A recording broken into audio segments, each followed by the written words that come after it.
जयोस्तुते जयोस्तुते श्री महान मंगले शिवास्पदे शुभदे स्वतंत्रते भगवती त्वामहं यशोयुता वंदे यशोयुता वंदे।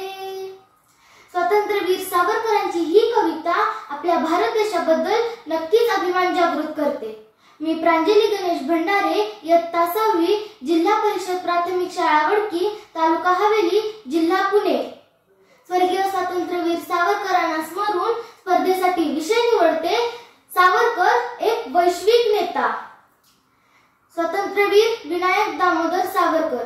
सावरकरांचे स्मरण करताना आठवतो तो इंग्रजांविरुद्ध उभारलेला लढा, प्रखर देशभक्ती, समाजातील घुसटलेल्या विचारांना छेद देत घेतलेली सर्वसमावेशक भूमिका, पतित पावन मंदिराची उभारणी, जाती व्यवस्था मोडण्यासाठी 7 बेड्या तोडण्यासंदर्भात घेतलेली क्रांतिकारी भूमिका, समाज सुधारक, भाषा प्रभुत्व, लेखक, विचारवंत, प्रतिभावान कवी, भाषा शुद्धीकार असे विविध पैलू अंगी असलेले स्वातंत्र्यवीर सावरकर आपल्याला सतत प्रेरणा देत राहतात।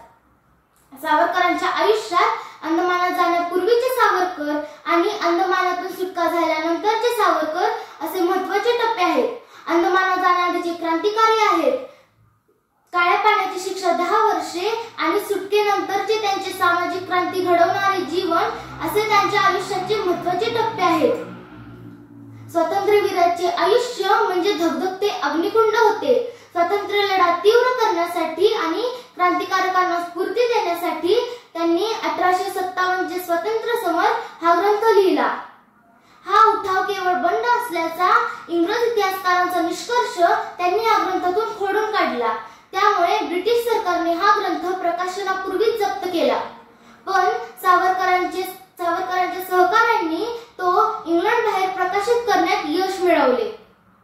ती या ग्रंथाची इंग्रजी आवृत्ती होती। मूळ हस्तलिखित मराठी आवृत्ती असलेला ग्रंथ सावरकरांचे मित्र कुटीनो भाऊ यांनी जपून ठेवला होता।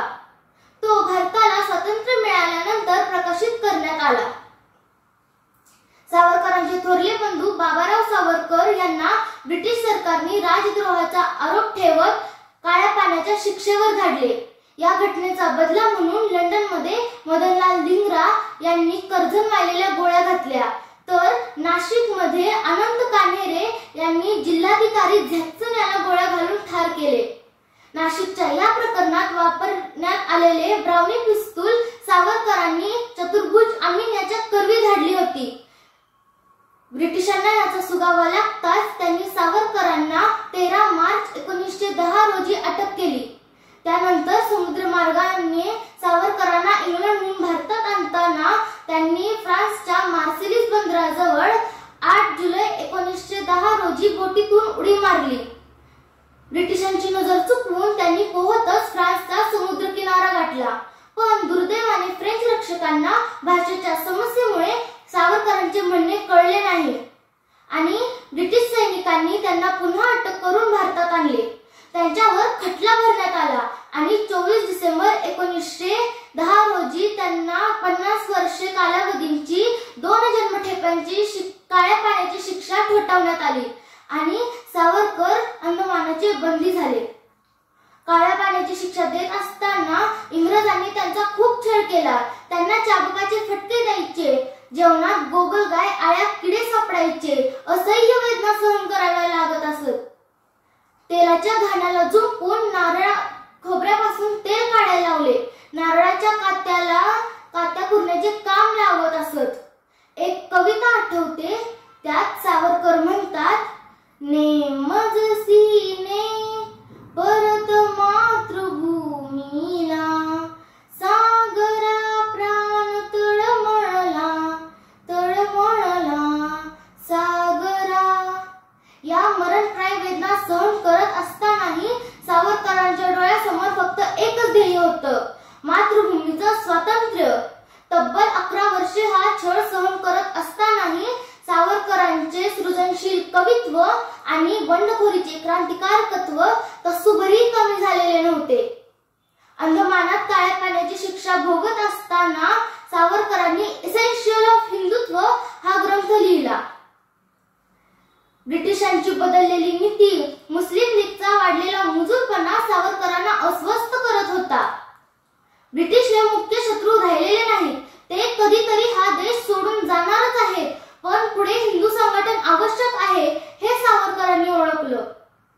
काही नेत्यांच्या प्रयत्नांमुळे, सावरकरांच्या मुसद्दीपणामुळे आणि ब्रिटिश सरकारची काही बंधने मान्य केल्यामुळे सावरकरांना अंदमानातून सुटका मिळाली, पण ती कायमची नव्हे. पुन्हा त्यांना बंगालमध्ये, नंतर मुंबईच्या आणि रत्नागिरीच्या कारागृहात त्यांना शिक्षा भोगावी लागली. मुंबईचे गव्हर्नर लॉर्ड जॉर्ज यांच्या समवेत सावरकरांच्या मुक्ततेबाबत चर्चा झाली आणि 6 जानेवारी 1924 रोजी अतिशर्तींवर सावरकरांची पूर्ण मुक्तता झाली. सावरकरांनी भारतीय समाज ढवळून काढला. स्वातंत्र्य लढ्यात संपूर्ण योगदान दिले. स्वातंत्र्य मिळाल्यानंतर फाळणी आणि काँग्रेसच्या तत्कालीन धोरणांना त्यांनी प्रखर विरोध केला. देशाच्या सीमांची सुरक्षा, सैनिकांची संख्या वाढवणे, सशस्त्र सज्जता अशा अनेक विषयांचा त्यांनी आग्रह धरला. भाषा शुद्धीकरणासाठी इंग्रजी शब्दांना चक्क मराठी प्रतिशब्द त्यांनी उपलब्ध करून दिले. दादरमध्ये त्यांनी बंगला वजा घर बांधले व आपले उरलेले आयुष्य तिथेच व्यतीत केले. अनेक नेत्यांच्या भेटी देखील तिथेच होत असत. डॉक्टर सुभाषचंद्र बोस यांची गुप्त भेट देखील तिथेच झाली असावी असे इतिहासकारांचे मत आहे. त्यांचे कौटुंबिक आयुष्य शांत आणि संयमी होते. 1 फेब्रुवारी 1966 रोजी त्यांनी अन्न पाणी औषधांचा त्याग केला. 25 दिवस पाणी सुद्धा घेतले नाही आणि 26 फेब्रुवारी 1966 रोजी त्यांचे प्राण पंचतत्वात विलीन झाले. मी आभार मानते संयोजक Swanand charitable trust Pune, Deccan education society ज्यांनी या स्पर्धेचे आयोजन केले. सर्वांचे मनापासून आभार.